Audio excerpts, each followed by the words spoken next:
Page 5 now. The partisan court case accusing Donald Trump of violating the Emoluments Clause of the Constitution. A foreign visitor staying at the Trump Hotel in Washington, D.C. is not tantamount to a bribe of the president. However, that's exactly the argument before a United States District Court judge in Maryland. Judge Peter Messier, who was appointed by Bill Clinton, is hearing this phony effort accusing Donald Trump of violating the Emoluments Clause, a.k.a. receiving bribes. Crazy. Donald Trump is making money as president of the United States, and he's making money from foreign sovereigns.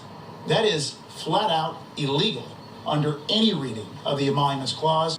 Joining me now on the Daily Ledger Page 5 beat, the founder of the American Truth Project and Daily Ledger contributor Barry Nussbaum. Barry, the reason the framers of the Constitution put in the Emoluments Clause was not because of the Trump Hotel or running a business, and your family running a business while you happen to be in public service. The reason they put it in there is to protect against specifically ambassadors from being bribed by heads of state or other foreign entities.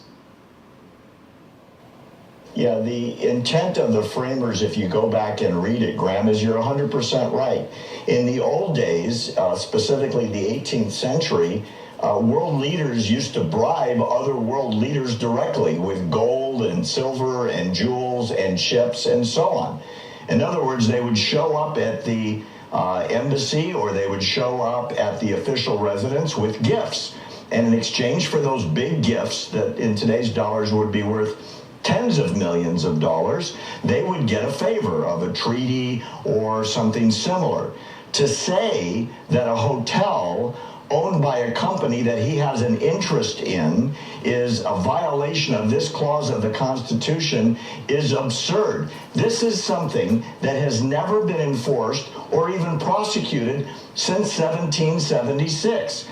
Presidents get gifts all the time, and they go right to the warehouse, and then they get given away to a museum. This is not a gift to Donald Trump. It's not from a foreign government. It's not an exchange for a quid pro quo, as was intended to be prevented. It's simply a business guy still having an interest in an investment. This is all part of what many people are now calling Trump derangement syndrome. I don't know if there's a cure for that syndrome, but let's review the Emoluments Clause, shall we? It's pretty clear to me, even though it's written in what may be considered old English, and that is it's an effort to insulate employees, high-level employees of the United States government, from getting enmeshed improperly with foreign governments, foreign dignitaries, a.k.a.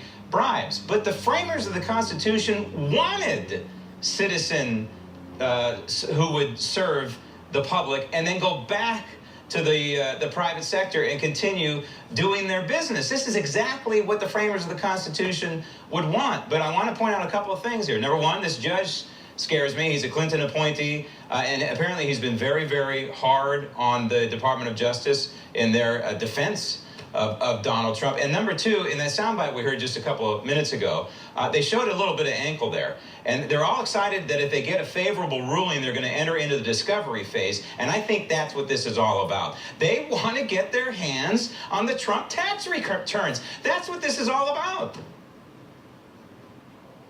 You know what's really curious, Graham? There have been a few tests of this previously already, and courts in the other cases have ruled only Congress can enforce this law. They are the check and balance on the executive. Right. This is a really bizarre argument to say an outside municipality, in this case the state of Maryland and the District of Columbia, have a power under the United States Constitution granted to Congress, which is now being extended by a very liberal interpretation of the Constitution, way away from what the framers intended. You're right.